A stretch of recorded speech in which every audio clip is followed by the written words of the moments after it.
Cody's here. That means we're talking pokes here at the Voice of College Football. We love it. Love the conversation each and every time with Cody Stovall. You can catch him on Lockdown Oklahoma State. Cody, what's going on today, man?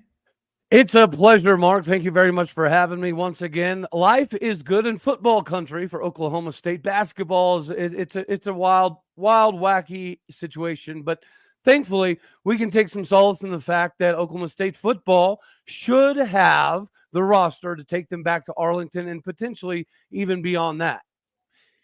The roster looks good. The depth chart looks good. 20 returning starters, as you noted to me just a few minutes ago. And let's run through the offense. First and foremost, this guy, Alan Bowman, who just sticks around and sticks around. And hey, if you're going to Big 12 championship games with him, why not? But 15 TDs and 14 picks. A lot of people would look at that.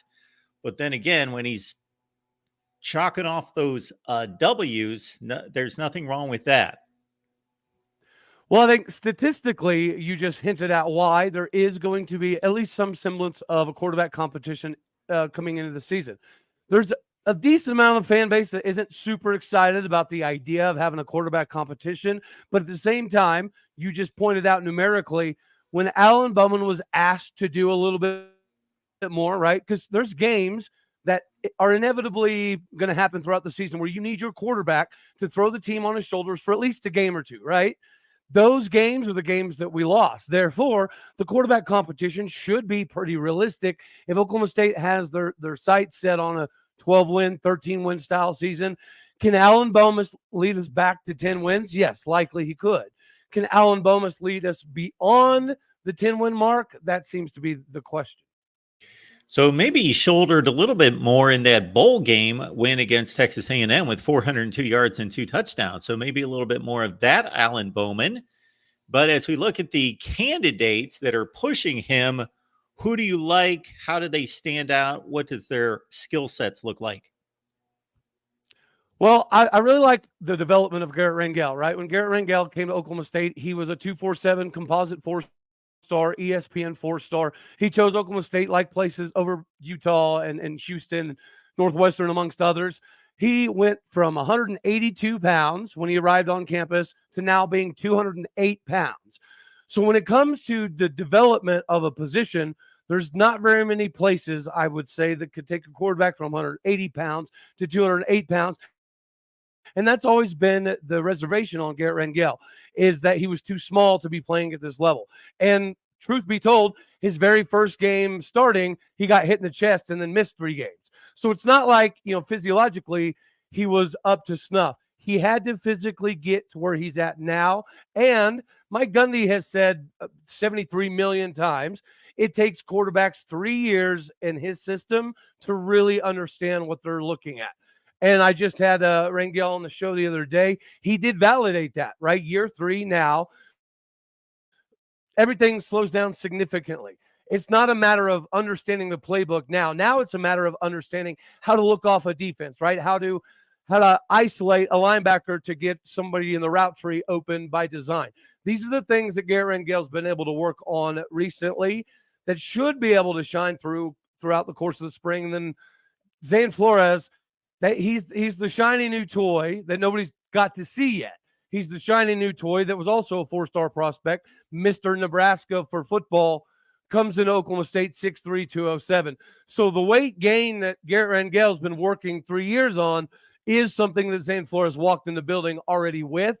So he's very gifted athletically. I would not be surprised if Zane Flores didn't at least have some red zone packages where we could utilize his athleticism. Folks, you heard it just a minute ago. Cody had Rangel on his show. One big reason why, he's all over it. So there you go. Lockdown Oklahoma State with Cody. Cody, let us know a little bit more about the channel and the particular times that people need to look out for. Yes, the Lockdown Oklahoma State, right? We put something together every day. My schedule's a little wonky because I do coach pitching lessons for a local high school. Traditionally, I try to put the shows around mid-afternoon, but here recently I've been working later, so they've been a little bit later. You mentioned off the top, Cody, 20 returning starters. The one name that people know from coast to coast and had to be just like, okay, we made our off season right here. Ollie Gordon decided to come back. rushing leader in college football, 21 rushing touchdowns as well. AJ Green, an extremely talented back, comes in from Arkansas, where he has gained just about 1,000 yards in his career. So the running back position looks to be in good hands. Absolutely. And last year we got to see the true freshman Sesi Valahe in the bowl game, and he's got some weight that he's got to put on, but he comes from that Jalen Warren tree. Same coach as Jalen Warren's high school coach. Jalen Warren actually was very helpful in getting Sesi Valahe to Oklahoma State. So AJ Green coming over to be the lightning package is absolutely massive for the development of Sesi Valahe. Yeah, everybody and their mom knows who Ollie Gordon is. Everybody and their mom knows that Ollie Gordon decided to stay at Oklahoma State.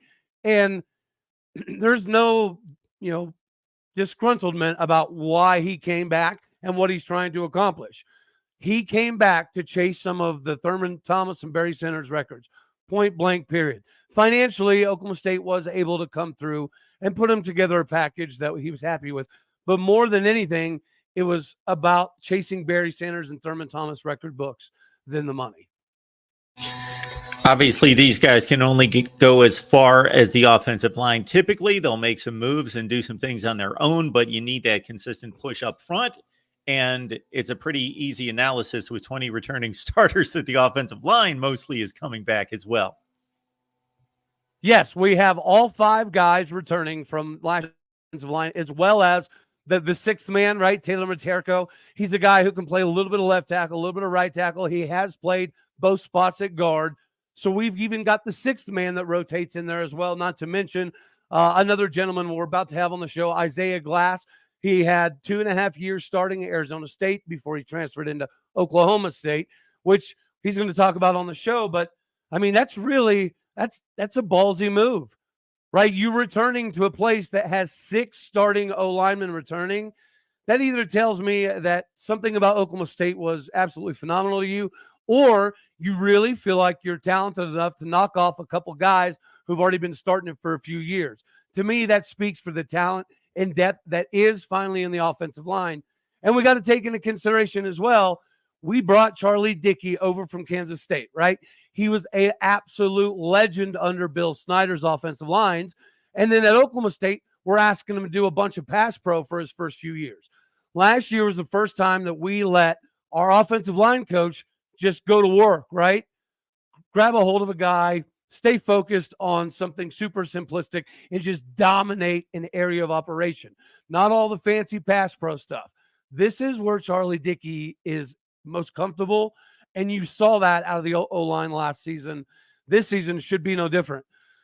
I don't know of a time we've ever returned every single starting O-lineman, Mark. I really don't.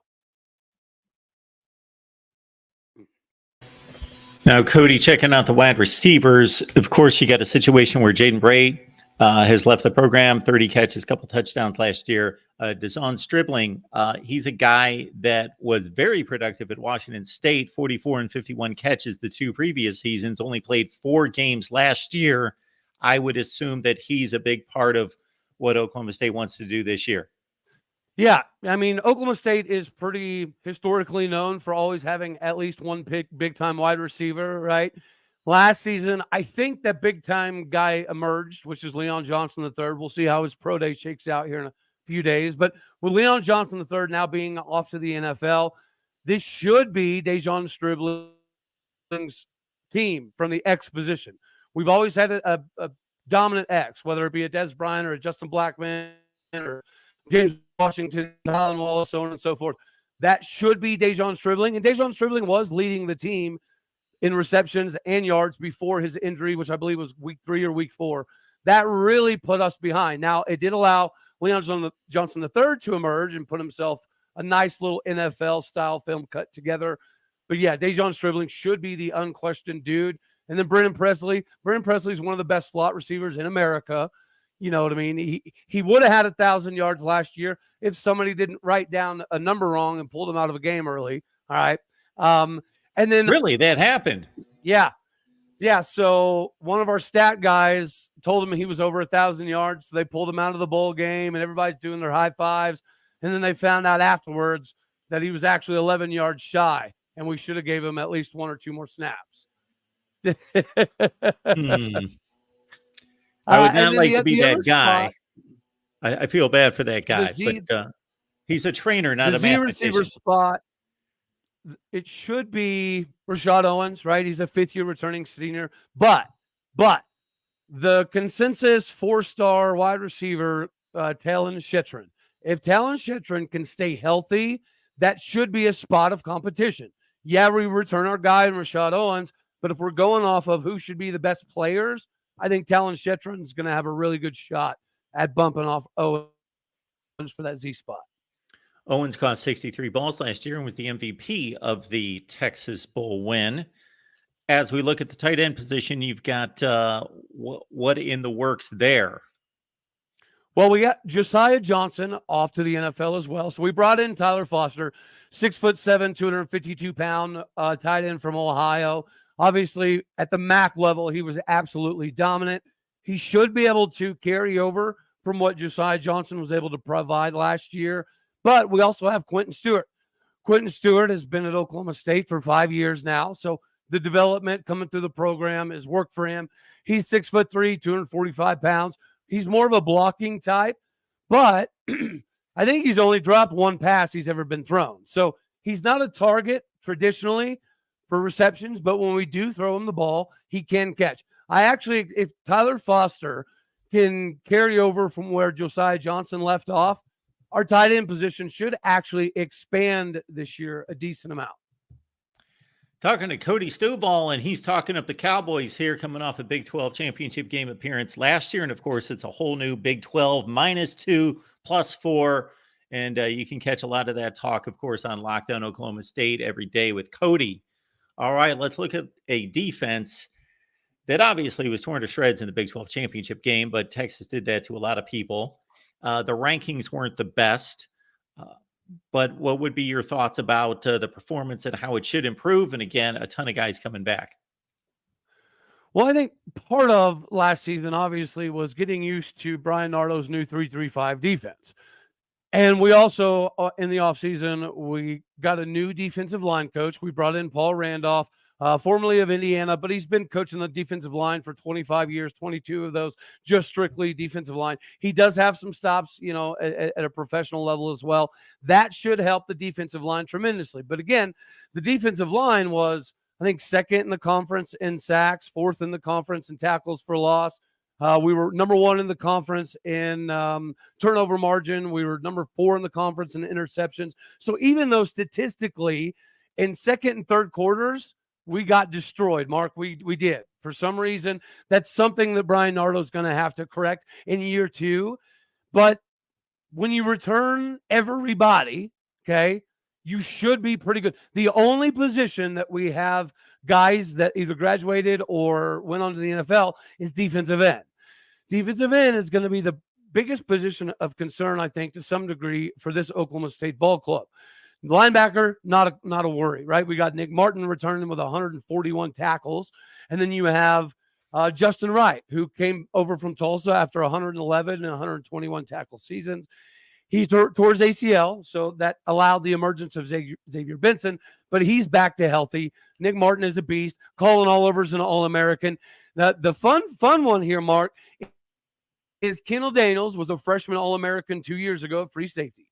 He was 6'4", 211 pounds then.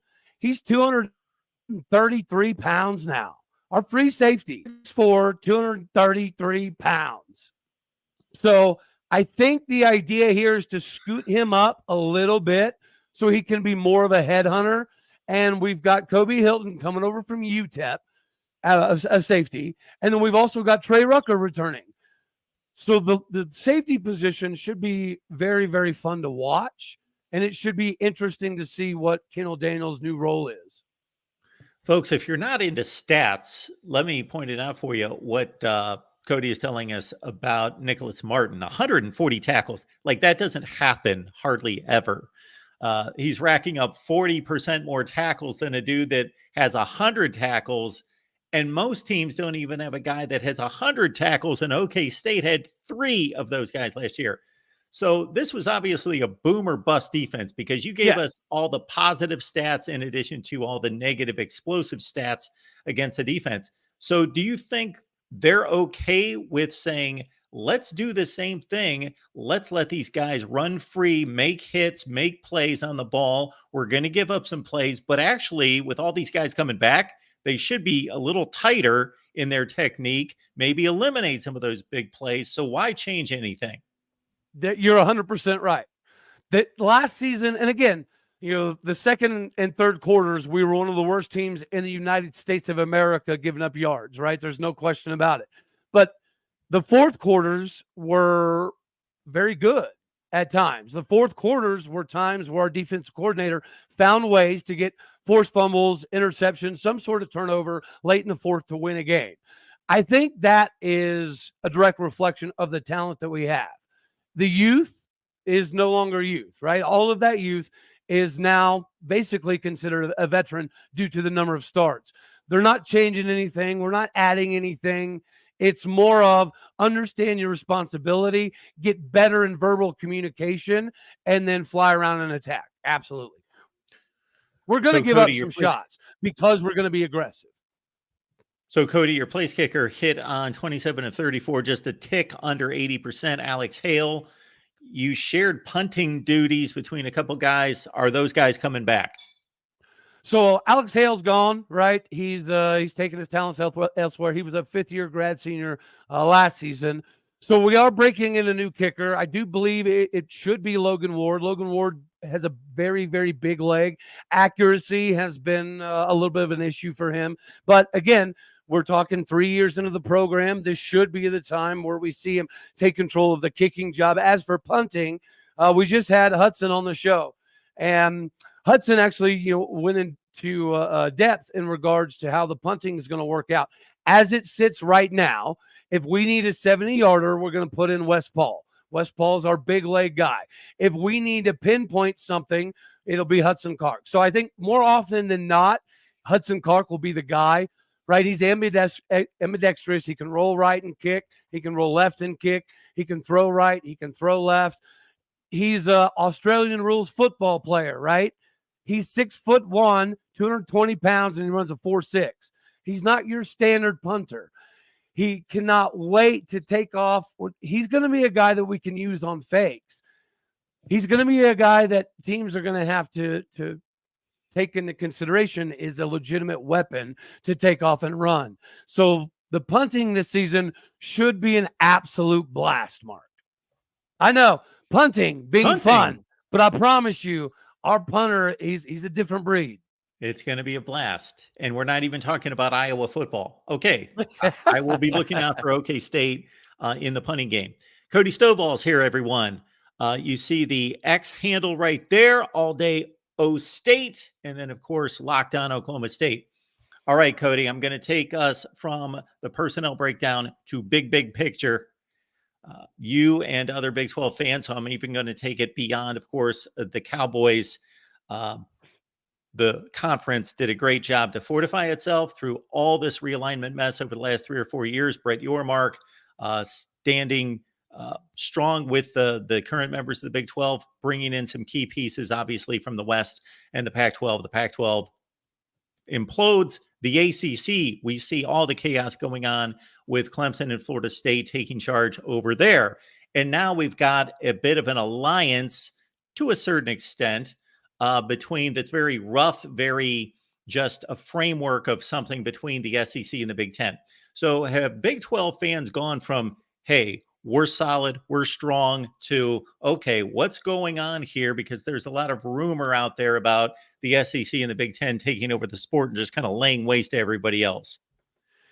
Well, there's obviously going to be a lot of, information that matriculates naturally, some of it being force-fed. I think by and large, most of the Big 12 countries pretty happy. I think a lot of people anticipate the Big 12 scooping up some of these ACC schools whenever the ACC goes kaput, which should put us in even a better position moving forward, right?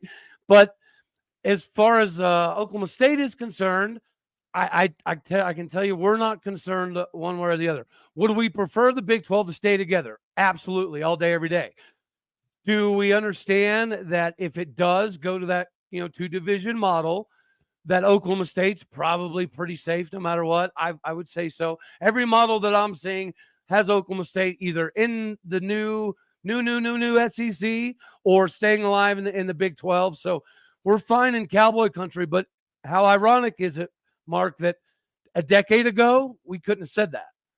A decade ago we'd have been a K-State, right there on the verge, but basically financially right underneath that threshold. We were just there. So we're pretty happy and content in Orange country, but I do think most of Big 12 Nation is pretty happy with how things are going. And if we do scoop up some ACC schools, I think we'll feel more validated for the future as well. I would love to see the ACC survive, but it doesn't appear to be in the cards. So the next best thing for me would not be for the Big 12 to go away. I think that the Big 12 and its traditions and it being the heartland of America and all of that just needs to be part of college football going forward.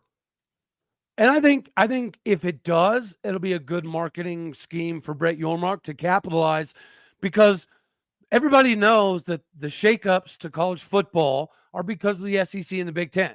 So if you're a fan of Boise State and you think 3 years ago we might have a shot to get in the Big 12 in the next 5 years, now those hopes and dreams are likely gone. So if you're a Boise State fan and in the ACC falls apart, you're naturally going to root for the Big 12 in almost everything.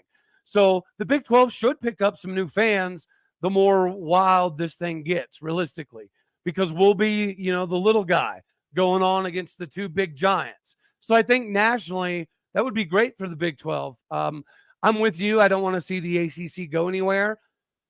But in the land that we currently find ourselves in, Brett Yormark's got to be kind of aggressive here, in my opinion. Absolutely, he does. His allegiance and loyalty is to the Big 12. He has to do what's best for the Big 12. And in this land grab and value grab, commodity grab by the Big 10 and the SEC, he has to try to keep up. Absolutely. Cody Stovall, All Day O State. That's the X handle, or some people like to call it Twix at this point. Locked on Oklahoma State. Cody, we always appreciate you stopping by, man. Absolutely, Mark. It's always a pleasure. Thank you very much for your time, brother. I greatly appreciate it.